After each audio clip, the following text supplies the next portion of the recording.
non inscrits.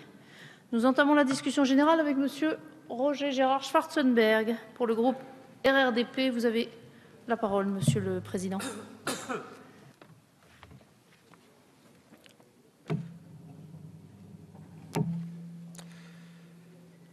Madame la Présidente, Monsieur le Ministre, Monsieur le Secrétaire d'État, comme souvent, Pierre Mendès France a été à l'avant-garde en proposant dès 1962, dès son livre La République moderne, la création de conseils régionaux. Pour les radicaux, en effet, il n'y a pas de vraie démocratie sans démocratie locale, sans démocratie de proximité, où nombre de décisions sont prises sur place sous l'influence directe des citoyens. Ensuite, les ministres radicaux ont bien sûr participé, aux côtés de François Mitterrand et de Gaston Defferre, à la mise en œuvre des lois de décentralisation à partir de 1982. Toutefois, aujourd'hui, la réforme territoriale est redevenue nécessaire pour obtenir une action publique plus fonctionnelle au plan local. Notre organisation territoriale, et c'est un diagnostic partagé à cet égard, connaît aujourd'hui un nombre important de couches, de strates qui se sont superposées au fil du temps par sédimentation successive. Cette architecture territoriale devenue très complexe comporte plusieurs inconvénients: multiplication des échelons de décision, enchevêtrement des compétences, doublons et duplications, lenteur des procédures. Il faut rendre ce système plus efficace et plus rapide, et aussi plus lisible, plus compréhensible, pour que nos concitoyens puissent mieux savoir qui fait quoi, qui décide quoi, qui exerce quelles compétences. Enfin, il faut rendre ce système plus économe des deniers publics. Le secrétaire d'État à la réforme territoriale a annoncé dans le Figaro du 9 mai 2014 un gain qui irait de 12 à 25 milliards d'euros. On ne sait d'où vient cette estimation qui paraît d'un grand optimisme et qui a été démentie tant par Michel Sapin, ministre des Finances, le 11 mai, que par Michel Delbarre, rapporteur du projet de loi au Sénat, dans son rapport du 26 juin 2014, ainsi que par les agences de notation Fitch et Moody. Monsieur Valigny a d'ailleurs fini par le reconnaître, je crois, le 29 juin dernier. Personne n'a jamais dit que passer de 22 à 14 régions permettrait d'obtenir des gains budgétaires considérables.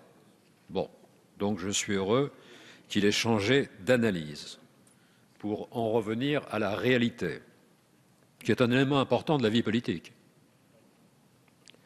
Mais l'essentiel est ailleurs. Il est très regrettable que ce projet de loi ait été élaboré à la va-vite, dans la précipitation, sans consultation véritable, alors qu'il a pour objet d'établir, dit-on, une organisation territoriale destinée à s'appliquer pendant plusieurs décennies. À la différence de cette démarche un peu à la hussarde, la carte des départements de 1789-1790 avait été dessinée après 6 mois de consultation avec les territoires pour qu'elle soit vraiment adaptée aux réalités et aux besoins. Aujourd'hui, en revanche, un texte qu'on dit fondateur est soumis au Parlement à marche forcée, dans les conditions les plus hâtives, les plus sommaires, recours à la procédure accélérée, étude d'impact insuffisante, tronçonnage de la nouvelle législation territoriale en 2 textes distincts examinés séparément, l'un relatif aux structures, l'autre aux compétences. Bref, on demande au Parlement de légiférer d'abord sur le contenant et ensuite seulement, en un second temps, sur le contenu, ce qui est mettre la charrue manifestement avant les bœufs. Il y a là une curieuse interversion dans l'ordre des facteurs. Le découpage régional devrait suivre et non pas précéder la définition des compétences. Par ailleurs, diminuer le nombre de régions métropolitaines qui passerait de 22 à 14 ou à 13 peut se comprendre et s'admettre, mais à condition que les regroupements envisagés obéissent à des critères objectifs, et au moins à 4 critères objectifs.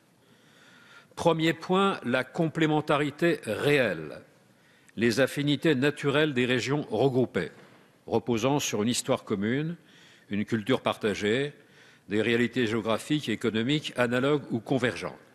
Ainsi, la réunification des 2 Normandies correspond à une nécessité évidente. En revanche, cette réunification tout aussi opportune et refusé à la Bretagne historique, qui pourtant possède à l'évidence une histoire, une langue, une identité commune. Malgré cela, la région Bretagne continuera de comprendre seulement 4 départements. Elle continuera d'exclure Nantes, la ville natale d'Anne de Bretagne, et la Loire-Atlantique, sauf si ce département parvenait, après le 1er janvier 2016, à exercer avec succès un droit d'option qui est en réalité illusoire et inopérant, tel qu'il a été fixé par la Commission dans son dernier état, à la différence de ce que le Sénat avait prévu. À l'inverse de ce regroupement, qui serait naturel, je parle de la Bretagne, et qui est pourtant refusé, d'autres regroupements très artificiels sont projetés. Le record de l'artificialité avait été atteint initialement, bien sûr, par le projet d'une nouvelle région Centre-Limousin, Poitou-Charentes, qui aurait été de la taille de l'Autriche, 88 000 km², entre Gainville au nord de l'Eure-et-Loir et Beaulieu-sur-Dordogne au sud de la Corrèze, la distance aurait été de 523 km. D'où de vives protestations et finalement l'abandon de ce découpage insolite. En effet, la carte des régions ne peut pas être une carte forcée, elle doit reposer sur un consentement mutuel et sur des complémentarités naturelles. Autre regroupement insolite qui, lui, persiste, la nouvelle région Auvergne-Rhône-Alpes, qui irait d'Aurillac à Annecy, comme s'il existait une convergence évidente entre Montboudif, le village natal du président Pompidou dans le Cantal, et Évian, au bord du lac Léman. Pour les conseillers régionaux du Cantal, se rendre à Lyon, qui serait la nouvelle capitale régionale, et en revenir demanderait en train 11 heures aller-retour. Deuxième critère, l'absence de distance excessive entre tel point de la nouvelle région et tel autre, si l'on veut que les élus régionaux puissent exercer effectivement leurs fonctions, à la fois sur place et à la capitale régionale. Plus la région sera étendue, plus il sera nécessaire de maintenir un échelon intermédiaire de proximité entre son chef-lieu au sommet et les communes à la base, particulièrement en zone rurale, où un sentiment d'abandon prévaut déjà. Il est donc contradictoire, comme le fait ce texte, de prévoir à la fois l'agrandissement des régions et la suppression des départements comme collectivités en 2020. Cela revient à ignorer la nécessaire proximité de l'action publique et à désertifier la démocratie locale. Troisième critère à prendre en considération, le critère démographique. Du fait même de la diminution du nombre des régions, de 22 à 14 ou 13, et de la création de régions plus vastes qu'aujourd'hui, il est évidemment normal que la population des nouvelles régions augmente sensiblement. Mais il convient d'éviter de trop fortes disparités démographiques entre ces 13 ou 14 régions. Parmi les nouvelles régions qui acquerraient une population d'augmentation significative, se trouve notamment la région Auvergne-Rhône-Alpes. Rhône-Alpes compte déjà 6 200 000 habitants. Une fusion avec l'Auvergne qui en compte 1 350 000 porterait la nouvelle région à 7 600 000 habitants. Ce qui est beaucoup. Et le Conseil régional d'Auvergne s'est prononcé contre cette fusion. Sur 47 conseillers régionaux de ce Conseil régional, 14 seulement ont approuvé ce projet de fusion. De même, le regroupement envisagé de Midi-Pyrénées, 2 900 000 habitants, et de Languedoc-Roussillon, 2 600 000, engloberait au total 5 500 000 habitants et associerait assez artificiellement 2 régions ayant chacune son histoire et sa culture particulière. Qu'y a-t-il par exemple de commun entre Cahors et Perpignan ou entre La Guilleule et Palavas-les-Flots? Quatrième critère, et il est essentiel, ce serait le principal, la neutralité politique du découpage, qui doit reposer exclusivement sur les considérations d'intérêt général et non sur l'intention de protéger tel ou tel grand feudataire, vassal fidèle du suzerain. À cet égard, le découpage, surtout initial, de l'Ouest semble avoir été inspiré par la volonté de tels grands dignitaires de ne pas avoir dans la même nouvelle région un autre grand dignitaire, chacun voulant rester seul maître chez soi. Ce réflexe a manifestement inspiré le non-regroupement de la Bretagne et des Pays de la Loire, ou l'invention de la région très artificielle Limousin Centre Poitou-Charentes, qui permettait à Poitou-Charentes et à l'Aquitaine de rester séparés. Bref, parmi les grands dignitaires, chacun serait resté sans rival dans son fief, qu'il s'agisse du duc de Bretagne, de la comtesse du Poitou ou du duc d'Aquitaine. Chacun chez soi, chacun pour soi. Et l'intérêt général devenu une catégorie très secondaire dans cet assemblage de féodalité et de seigneurie. Faudrait-il accepter un tel découpage ou un découpage analogue, reposant sur ces petits arrangements entre grands feudataires? L'objectif de la loi, ce n'est pas l'avenir de telle ou telle personnalité politique, c'est l'avenir de la France. En tout cas, cette délimitation improvisée des régions, fondée sur les transactions de dernière minute, paraît relever moins de l'architecture que du bricolage, moins de Michel-Ange que du concours Lépine.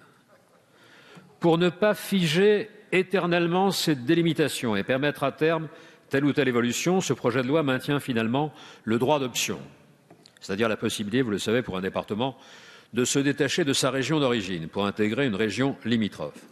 À l'initiative de Jacques Mézard, président du groupe RDSE au Sénat, et de Michel Delbas, rapporteur de la commission spéciale, la procédure prévue à l'article L. 422.1.1 du Code général des collectivités territoriales a été simplifiée et allégée. Ces étapes auraient été les suivantes: délibération concordante des assemblées délibérantes des collectivités concernées, suppression de la consultation référendaire, décision finale par décret en Conseil d'État. Mais l'amendement de réécriture du rapporteur de notre Assemblée, ici présent, modifie partiellement la procédure préconisée par le Sénat et la rend beaucoup plus contraignante. En effet, les délibérations concordantes des assemblées délibérantes devront être adoptées à la majorité des 3/5 des suffrages exprimés. Cette majorité des 3/5 pour les délibérations adoptées par le Conseil général du département et les 2 conseils régionaux concernés semble trop contraignante, trop difficile à atteindre. Elle risque de rendre inopérant et illusoire le nouveau dispositif de modification des limitations régionales, des limites régionales. Notre groupe a donc déposé un amendement remplaçant cette majorité des 3/5 par la majorité absolue des assemblées délibérantes, seuil qui est moins difficile à atteindre tout en traduisant un consensus réel. Second point essentiel de la réforme territoriale, le devenir des départements. Comme le faisait remarquer justement Michel Delbas dans ce rapport au Sénat, si les régions s'accroissent, il faut préserver le département, institution de proximité. Claudie Le Breton, président de l'ADF, a exprimé la même opinion. Si de grandes régions sont formées, il sera d'autant plus nécessaire de disposer d'un niveau intermédiaire entre les collectivités de base et ces vastes ensembles. Pourtant, tel n'est pas l'avis de l'exécutif, puisque le 3 juin, le chef de l'État a déclaré que le Conseil général devra à terme disparaître, la date étant 2020. Selon l'expression employée par le secrétaire d'État, le 3 juin, les départements vont être dévitalisés. Dévitalisés. Ils ne vont garder que des compétences sociales dans les 3 ou 4 ans qui viennent. Et en 2020, il n'y aura plus de conseils généraux. Leurs compétences auront été absorbées par les régions et les intercommunalités. Je ne sais plus, Monsieur le ministre, à qui vous disiez tout à l'heure, Monsieur Poisson, je crois, qu'il n'y aurait aucun changement dans les compétences des institutions existantes. Le fait même qu'un membre du gouvernement proclame que... Alors, j'ai cru l'entendre. Bon, donc par conséquent, j'ai tort. Mais ayant tort partiellement, puisque M. Poisson semble partager mon avis, donc tombons d'accord sur l'idée que si l'on parle de compétences dévitalisées, ces départements, avant de mourir, vont devenir progressivement des coquilles vides, vidées de leur substance. Ce sont des conseils à obsolescence programmée dont les compétences vont se contracter au fur et à mesure que le temps passera.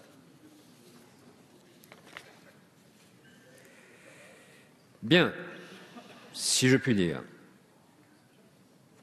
Ce qui me préoccupe, et je termine par là, ce sont les déclarations, et vous savez, Monsieur le Ministre, l'estime que j'ai pour vous.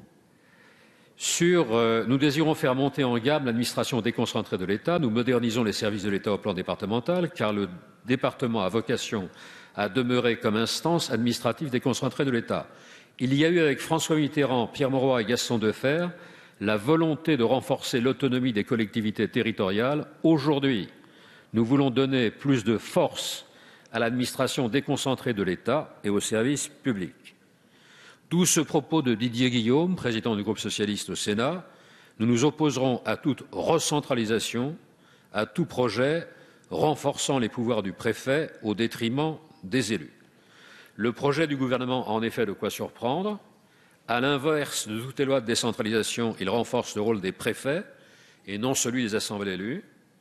30 ans ou 32 ans après 1982, nous irions à rebours des lois de décentralisation initiées par François Mitterrand et Gaston Defferre pour développer la démocratie locale, et l'acte 3 de la décentralisation se transformerait en réalité en acte 1 de la recentralisation.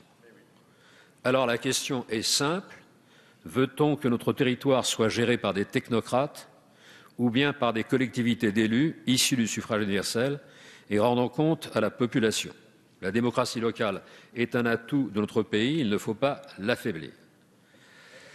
Le mode de scrutin habituel pour l'élection des conseillers généraux a été remplacé par un autre, on le sait, avec la loi du 17 mai 2013 sur l'élection des conseillers départementaux. Cette nouvelle loi s'avère complexe, redécoupage des cantons, instauration d'un binôme de candidats. De plus, elle reste encore quasiment inconnue des électeurs. L'application en 2015 de cette nouvelle loi électorale, inédite et compliquée, risque donc de les déconcerter, voire de les inciter à l'abstention. Or, les conseils départementaux qui seront élus en 2015 sont appelés, on le sait, à être supprimés dès 2020. Les candidats qui se présenteront à ces ultimes élections départementales auront pour seule mission de gérer leur extinction et comme seule perspective de fermer les portes et d'éteindre les lumières. Leur bulletin de vote sera à la fois un faire-part de naissance et à terme un faire-part de deuil. Dans un contexte si précaire, il paraît peu utile de recourir à la nouvelle loi électorale de 2013, qui ne s'appliquerait qu'une seule unique fois. Mieux vaudrait abroger les dispositions de cette loi relative à l'élection des conseillers départementaux et s'en tenir, pour ces toutes dernières élections départementales, au mode de scrutin habituel, connu de tous, qui était utilisé pour l'élection des conseillers généraux. Cela favoriserait la participation des électeurs accoutumés à ce mode d'élection. Par ailleurs, et j'en termine par là, ce projet de loi plafonne à 150 le nombre de conseillers par région, ce qui apparaît contestable pour les grandes régions, les très grandes régions qui vont voir leur nombre de conseillers régionaux disparaître. C'est le cas de l'Île-de-France, qui passerait de 209 à 150 conseillers régionaux. C'est le cas de Rhône-Alpes-Auvergne, qui passerait, si elles étaient réunies, à un niveau qui passerait de 204 à 150 conseillers régionaux. Il y a là, au fond, en réalité, quelque chose qui défavoriserait les grandes régions au profit des régions plus réduites, ce qui est en contradiction directe avec l'objectif général de cette réforme territoriale, avoir de grandes régions plus puissantes. Surtout, cette réduction de la représentation de certaines régions rendra plus difficile l'exercice de la démocratie locale. En effet, pour que les conseillers régionaux puissent avoir des liens réels si fréquents avec leurs électeurs, et pour qu'ils puissent effectivement remplir les tâches accrues qui vont incomber au conseil régional, ils doivent être en nombre suffisant. L'effectif global d'élus par région, redélimité ou non, ne doit donc pas être inférieur à l'effectif actuellement en vigueur. Monsieur le ministre, sur un sujet comme celui-ci, l'organisation territoriale de la République pour plusieurs décennies, il est indispensable de rechercher vraiment un consensus. Ce consensus ne peut se faire sur ce texte qui, en l'état actuel, risque de se traduire par moins d'efficacité, moins de proximité, moins de démocratie. Il est nécessaire, chacun le voit bien, de modifier ce projet de loi sur plusieurs points, de l'infléchir et de le compléter. Pour cela, il faut poursuivre la réflexion, le dialogue, l'échange. Le 18 juin, devant la commission des lois du Sénat, vous avez déclaré « Nos propositions ne sont pas intangibles. Le débat aura lieu. Nous tiendrons compte de tous les avis pour améliorer le texte. » Notre groupe a déposé plusieurs amendements sur la délimitation de 2 régions, sur la facilitation de l'exercice du droit d'option, sur la non-diminution du nombre des conseillers dans les grandes régions, sur l'attribution d'au moins 5 conseillers régionaux à chaque section départementale, etc. Si ces amendements ou d'autres analogues n'étaient pas retenus, si des infléchissements significatifs n'intervenaient pas pendant cette lecture, comment nous serait-il possible de voter ce texte? La réponse, donc, vous appartient. Merci, Monsieur le Président.